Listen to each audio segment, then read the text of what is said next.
सन्माननीय बच्चूभाऊवर गुटखा खाणारा टपोरीबाज शिवराय कुलकर्णी याने जे खालच्या स्तरामध्ये जे बच्चूभाऊवर जे विटंबना केली, जे बच्चूभाऊच्या बद्दल अपशब्द जे तो जो बोलला आहे ज्या भाषेमध्ये, मी सांगू इच्छितो की स्वतः बडनेरामध्ये तुम्ही ज्या बडनेरात राहता, हिंदू मुस्लिमचं राजकारण करता, दिवसभर गुटखा खाऊन राहता आणि त्या बडनेरात तुमचं जिथं घर आहे तिथं त्या बडनेऱ्यामध्ये 3 इमामच्या सीटा आल्या, बीजेपीची एकही सीट नाही आली. तुमचं प्रवक्ता पद तुमचं धोक्यात आहे, तुम्हाला सतरंजाच उचला लागल. तुम्ही बच्चूभाऊवर टीका करणाऱ्या जोगते तुम्ही सूर्यावर थुकण्याचा प्रयत्न करत आहे. तो गुटखा जो तुम्ही खाऊन थुकत आहे तो तुमच्या तोंडावरच पडेल आणि तो तुम्हाला चाटा लागल.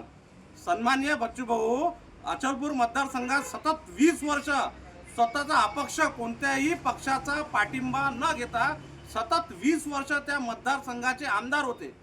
आज जरी त्या बडनेरा अचलपूर मतदारसंघात जर निवडणूक बॅलेटवर लावली तर 50,000च्या लीडनं जर बच्चूभाऊ निवडून आले नाही तर आम्ही राजकारणातून संन्यास घेऊन घेऊ.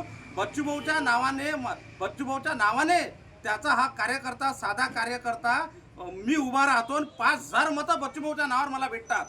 म्हणजे बच्चूभाऊ संपूर्ण महाराष्ट्रात जिथं बच्चूभाऊ जातात तिथं एका आवाजावर बच्चूभाऊला भेटण्यासाठी, समस्यासाठी शेतकरी, दिव्यांग, विद्यार्थी, हजारो लाखो शेतकरी त्या जिल्ह्यामध्ये त्यांच्या एका आवाजावर जमा होतात. लाखो लोक त्यांच्या आवाजावर जमा होतात. 8 लाख लोकांचं आंदोलन त्यांनी आता नागपूरमध्ये केलं. लाखो लोकांचे आंदोलन त्यांनी केलं आणि शेतकऱ्यांची कर्जमाफी करून दिली आहे. तुम्ही काय सांगता त्यांच्या लोकप्रियतेबद्दल? तुम्हाला सतरंजा उचलाचं काम राहिलेलं आहे. तुम्ही दुसरं कोणतंच काम करू शकता. तुमची लायकी नाही आहे बच्चूभाऊवर टीका करायची. सूर्यावर थुकू नका, तो तुका तुम्हालाच चाटा लागल आणि दिवसभर गुटखा खाऊन तुम्ही त्या पक्षाची बदनामी करता. तुमच्या पक्षातले युवक तुम्हाला जर आयडॉल मानत असन तर तेही गुटखा खाले तुमच्यामुळं शिकन, म्हणून तुमची नोकरी धोक्यात आहे. तुम्ही पक्षाची बदनामी करत आहे, या बडनेऱ्यातली बदनामी करत आहे. तुम्ही तुमच्या सर्व कार्यकर्त्याची बदनामी करत आहे. गुटखा खाऊन दिवसभर तुम्ही गुटखा खाऊन टीव्हीवर फालतू बोलून स्वतःचा कचरा करू नका आणि स्वतःचा अपमान करून घेऊ नका. तुमचा जाहीर निषेध करतो. जाहीर निषेध.